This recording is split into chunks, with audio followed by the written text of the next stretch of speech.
Raja Sulaiman, Sulaiman Ikatlo, ang matapang na pinuno ng Maynila. Panimula. Ang Maynila bago ang Kastila. Bago pa dumating ang mga Kastilang mananakop, ang lugar na kilala ngayon bilang Maynila ay isang masigla at maunlad na pamayanan sa pampang ng Luk ng Maynila at Ilog Pasig.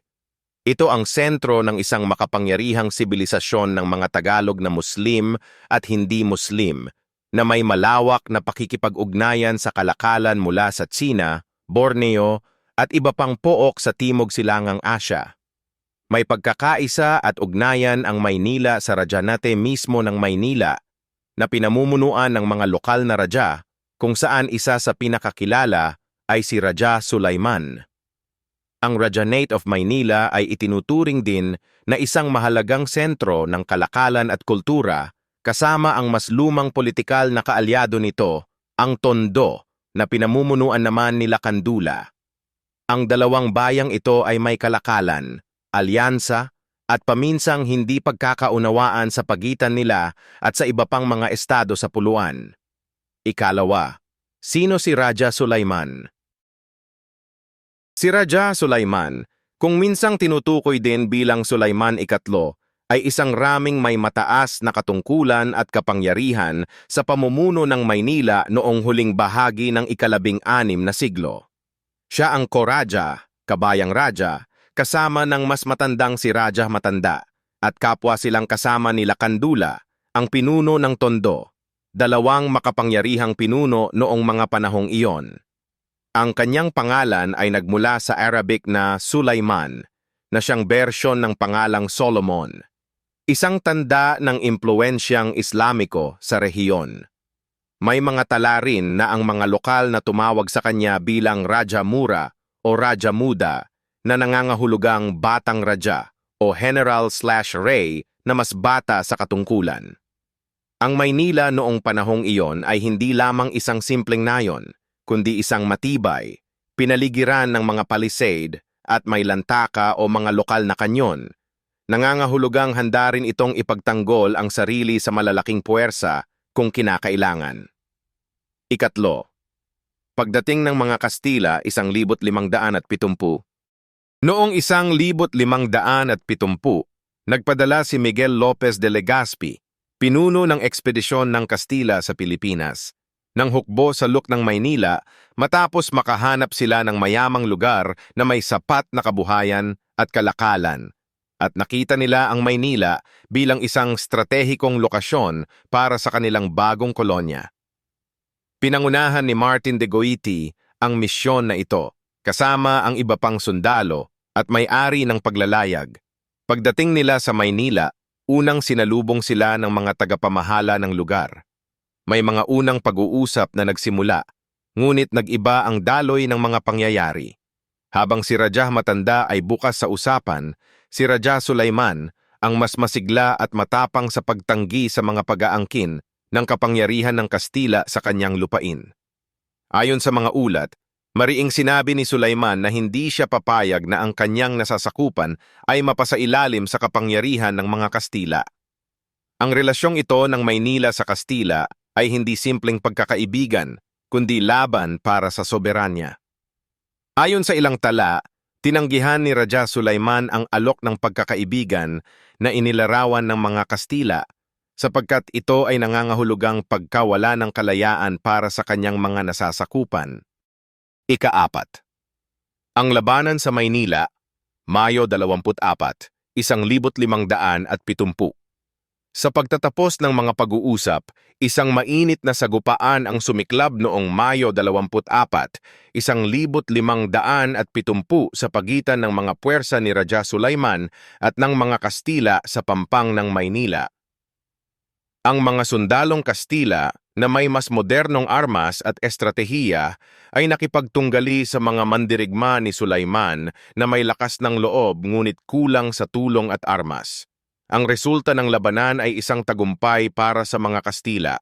Nasunog at nasakop nila ang murang bayan ng Maynila at itinayo ang kanilang kampo doon, na kalaunan ay naging lungsod na Manila, punong lungsod ng mga Espanyol sa Silangang India.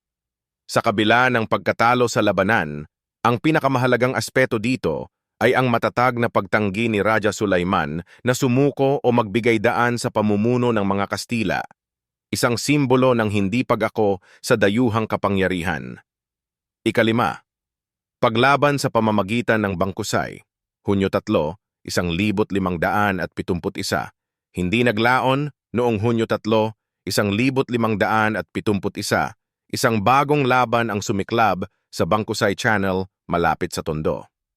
Dito, sama-samang mga mandirigma, kabilang ang mga taga-Maynila at iba pang malalayong lungsod tulad ng Macabebe at Hagonoy, ay nagtipon laban sa lumalawak na puwersang Kastila. Ipinakita muli ni Raja Sulaiman ang kanyang hindi matitinag na pag-aatas na ipagtanggol ang kanyang bayan, kasama ang isa pang pinuno na kilala bilang Tariq Sulaiman.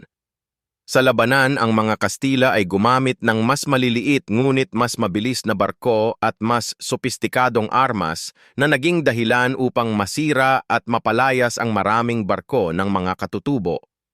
Bagaman may mga lumang tala na nagsasabing maaaring namatay si Raja Sulaiman sa labanan na ito, may masusing pag-aaral ng mga matandang dokumento na nagpapakita na si Raja Sulaiman ay nakaligtas at tuluyang umalis sa labanan, samantalang ang tunay na namatay ay ang kapampangan na pinuno na si Tariq Sulaiman.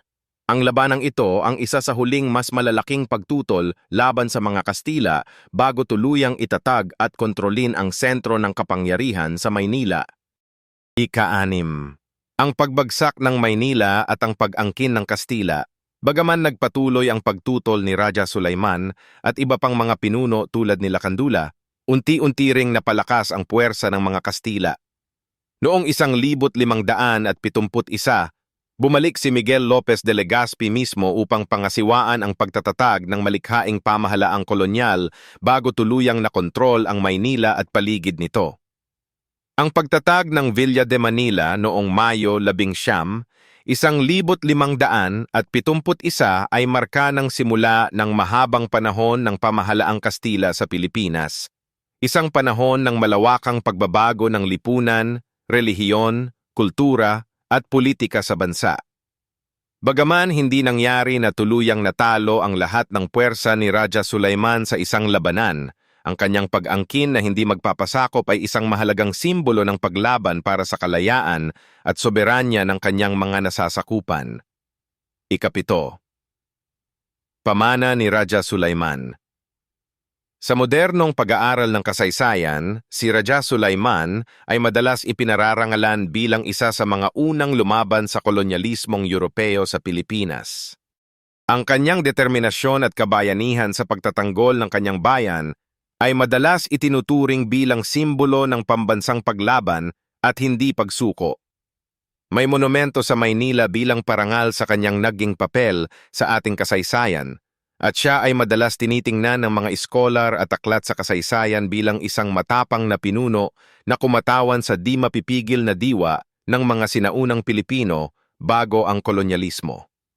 Pagwawakas bagaman, ang mga tala ng panahon ni Raja Sulaiman ay limitado at nagmula sa iba't ibang pananaw, lalo na sa mga kronika ng mga Kastila at lokal na tradisyon, maliwanag na siya ay isang makapangyarihang pinuno na tumayo para sa kanyang bayan.